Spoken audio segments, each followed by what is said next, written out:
2 NFL players in trouble with the law, including 1 Eagle. We'll tell you what that's all about. Plus, Cooper DeJean's additional role, and with OTA starting this week, we're breaking down the position battles that we're likely to see and who I think is going to win in each one of them. So without wasting any more time, let's dive right into it.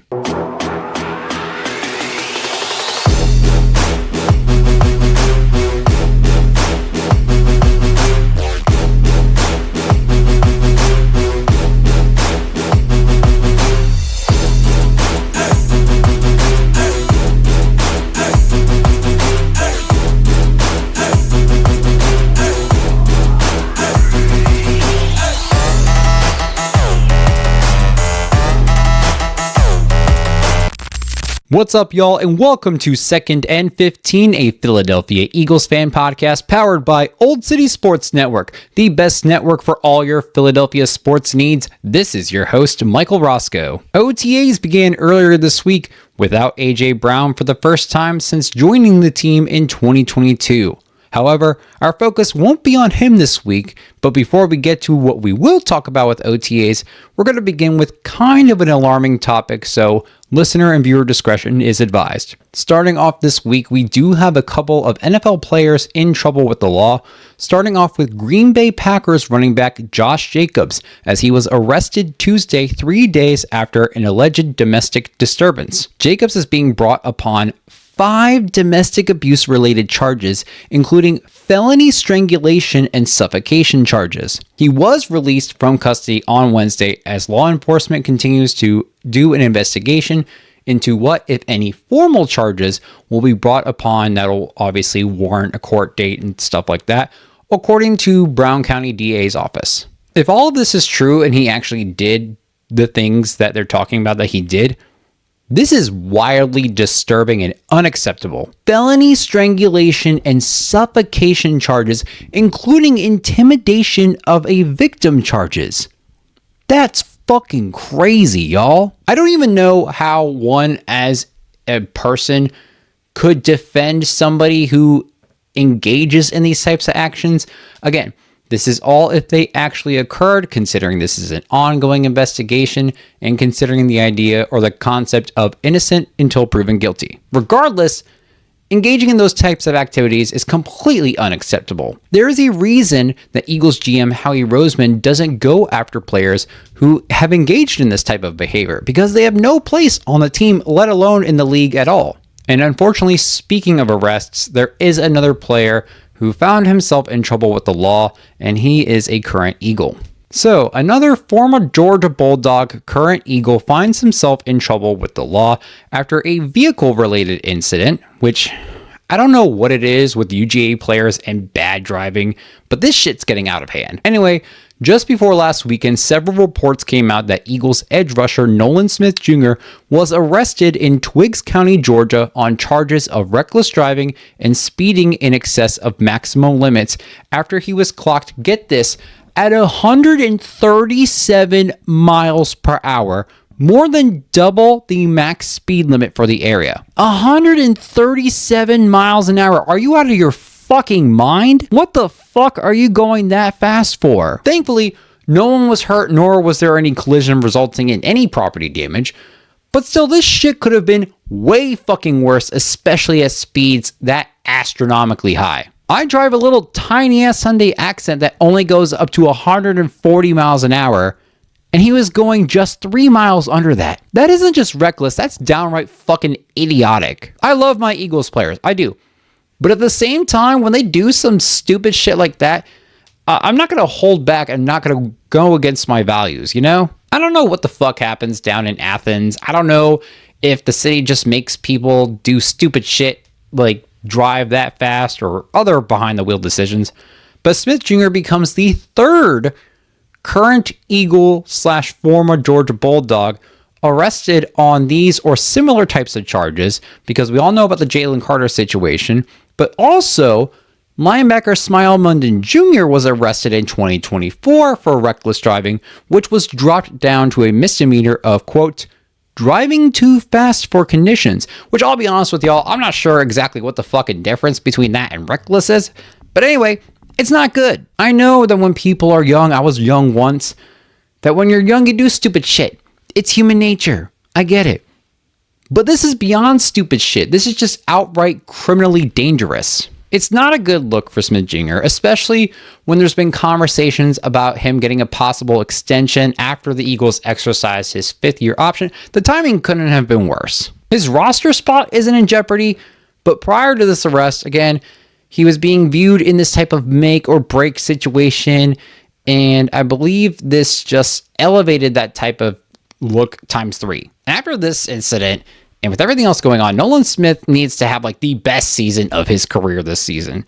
Otherwise, I'm not sure if the Birds are going to want to extend him just in general, or at least provide him a high paying extension that he's hoping to get. Hopefully, he takes this situation and learns from it, and I hope he knows how fucking lucky he got. We've seen situations in which NFL players were not as lucky, such as the Henry Ruggs incident that claimed the life of a 24-year-old woman and her dog and resulted him in going to prison.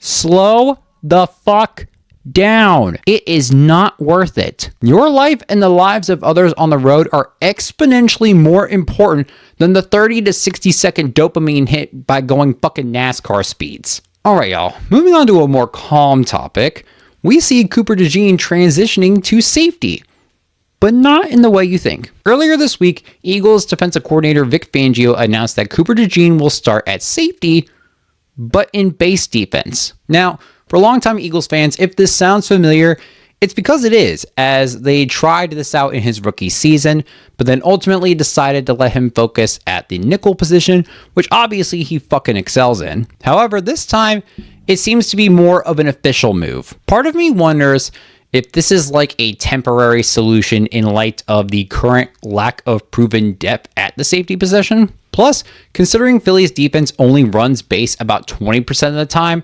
it's definitely a fix for that solution. But for the other 80% of the time, we'll see Coop slide back to the nickel, which again is the best position he could play at. And then Andrew Makuba and somebody else at the other safety position will be the 2 safeties on the field, which we'll get into in our final topic for this week, and that is OTAs. They have begun earlier this week. Otherwise known as off-season training activities, OTAs began earlier this week on Monday, and even though we didn't get to see any of the first day, because reporters and camera people were not allowed for that first day, I'm still excited for some upcoming position battles throughout OTAs as well as the mandatory minicamps, training camp, and preseason. Now, for those who are new to the world of the NFL or to American football in general, OTAs are non-padded, non-contact practices that focus on things such as strength and conditioning, rehabilitation, especially if you're coming off of an injury, position-specific drills, and more. As OTAs continue on, here are some of the position battles that I'm looking forward to the most, as well as my initial predictions for who will win them. Starting off, I think there's going to be a heavy position battle for the running back 3 position with Dameon Pierce versus Will Shipley. To me, this is a tough yet exciting matchup because both of these guys are talented in very different ways. When it comes to athleticism and production as an all-purpose running back, I think the edge goes to Will Shipley. Even dating back to his college days, he is still a shifty motherfucker, and I think not just his burst speed, but his overall speed, I believe, is slightly better than that of Dameon Pierce. However, from a pure body or athletic power perspective, I think Pierce Jr. gets the edge here. When healthy, he's shown to achieve high yards after contact, sheds tacklers with ease, and is just a more physical runner, which is advantageous, especially with the condition our O-line was in last year. We're going to need a guy who's going to be able to hold himself against the run when and if the defenders get to them behind the line of scrimmage. However, I think this battle is going to boil down to whoever is the better special teams player, specifically in the return game. Both have shown elements of success in this area, and Pierce does have an average of 5 yards more per return than Shipley does. However, if you're just looking back at the 2 most recent seasons, basically Shipley's rookie and his second year, he clears Pierce in these areas. Plus, with Pierce's injury history, I feel that Shipley is just the more secure choice in this option, and that's why I'm predicting Will Shipley to be in the running back 3 role. Next battle we'll be looking at is the wide receiver 2 role, and we got Dontavian Wicks versus Mekhi Lemon versus Hollywood Brown. Now, I don't think Hollywood Brown is going to be that wide receiver 2 go-to guy. I think he's more of a 3 or 4 role. So really, I'm focusing on Dontavian Wicks and Mekhi Lemon. Now, of course, there are going to be situations where there are 3 receivers on the field at the same time. However, I'm looking at who's going to be that go-to guy in situations where there's only 2 receivers on the field. Basically, someone who's going to be to Devontae Smith what Devontae Smith has been to AJ Brown. This is another battle that I think is going to be a tougher choice than people may think. With Dontavian Wicks, he's already shown success as a wide receiver 2. His overall frame is closer to that of AJ Brown's. He's better at gaining separation as a receiver than Lemon is. He can take a hit, and I'm pretty sure this was a Sean Mannion pick. So with him as our OC, Wicks will be able to pick up the playbook, I imagine, a lot quicker than Lemon could. He's also the type of guy that you can rely in on third down situations, which are crucial for Philly in maintaining possession of the ball because we saw how that impacted our defense last season. However, Mekhi Lemon produces a lot of raw talent that's just hard to ignore. He makes incredible catches into tight coverage. I'm talking like double coverage, triple coverage. I saw him do a catch in fucking quadruple coverage, for God's sake. He can shed a variety of tackles with ease, and he has explosive speed to create separation after the catch that he normally doesn't get when he actually makes contact with the ball, and that is going to be a huge advantage in our down the field progression. Plus, he's got gadget capabilities. You can use him on the outside, you can use him in the slot, you can have him throw the fucking ball. He's made at least 2 30-yard passes, and he's excelled in the return game. He's a great over-the-middle target, and I know that's something that Eagles quarterback Jalen Hurts has been criticized for, but I think this improves in the Mannion offense, which again could be a boost for Lemon. With all of this in mind, I think Mekhi has tremendous upside and great potential. But I think he'll still need that rookie year buffer before being considered the next Devontae Smith. So with that in mind, I'm predicting that Dontavian Wicks wins the wide receiver 2 role, and then when there's a 3 receiver set, they'll throw Mekhi Lemon in at that wide receiver 3 role. All right, next position battle that I'm psyched to see is the edge rusher 2. And that'll be Nolan Smith versus Jalix Hunt. Obviously, Jonathan Grenard is going to be the starter on one side. So the other side, it's kind of a toss-up to me. If I were to base this solely off of last year's production, I would choose Jalix Hunt, and that's an easy choice for me. He balled the fuck out last season. 52 total tackles, 6.5 sacks, 3 interceptions, 2 forced fumbles, 1 fumble recovery, and 1 defensive touchdown. The dude was on fire, y'all. But now, if we're basing this decision upon each player's total career performance, this might be an unpopular opinion, but I'm still choosing Jalix Hunt. This is not me saying that Nolan's a bad player. I think he's a fantastic player. However, Hunt's got tremendous upside, a larger frame with longer arms. He's more versatile and could be a long-term option at a less expensive price come the potential extension time in 2027.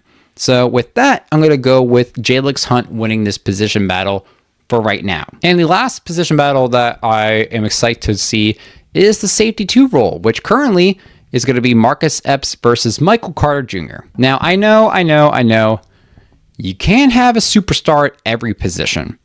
I know this, but I just think there are better options that are still available than what we have right now. There's been talks of potentially trading for Grant Delpit of the Browns, especially with trade options like Budda Baker or Jesse Bates being very, very unlikely, and we just saw Derwin James get absolutely fucking paid by the Chargers. Delpit's name has been thrown out on several instances as a potential trade candidate, and specifically if the Eagles were to make one more big trade, I think doing so with the safety position is a priority. And honestly, I think it still could happen. Maybe after the June 1st date, but that is why I'm predicting that an outside player will be signed and win the spot opposite of Andrew Makuba. All right, y'all, that is it for this week's episode. Thank you all for joining us. Don't forget to like, subscribe, or follow on YouTube, X, Instagram, Facebook, and TikTok by searching at 2nd and 15. or by the full name Second and 15, a Philadelphia Eagles fan podcast. You can find the audio for each and every single episode releasing Thursday mornings on Spotify, Apple Podcasts, Amazon Music, Player FM, or wherever you get your podcasts, with the video uploading to YouTube later that same day. And before we go this week, I want to thank the sponsor of Second and 15, Olde City Sports Network, and this video, SeatGeek. Even though we're heading into the summer and we're seeing events die down such as UFL football and the NBA, there's still tons of sporting events to look forward to. So use SeatGeek for tickets for your next event and use our promo code Olde City Sports Network, all one word, for $20 off your first purchase, only with SeatGeek. Once again, thanks y'all for joining in. This is Second and 15, a Philadelphia Eagles fan podcast powered by Olde City Sports Network. We will see you all next week. Don't forget to stay fly like an eagle, and as always, go Birds!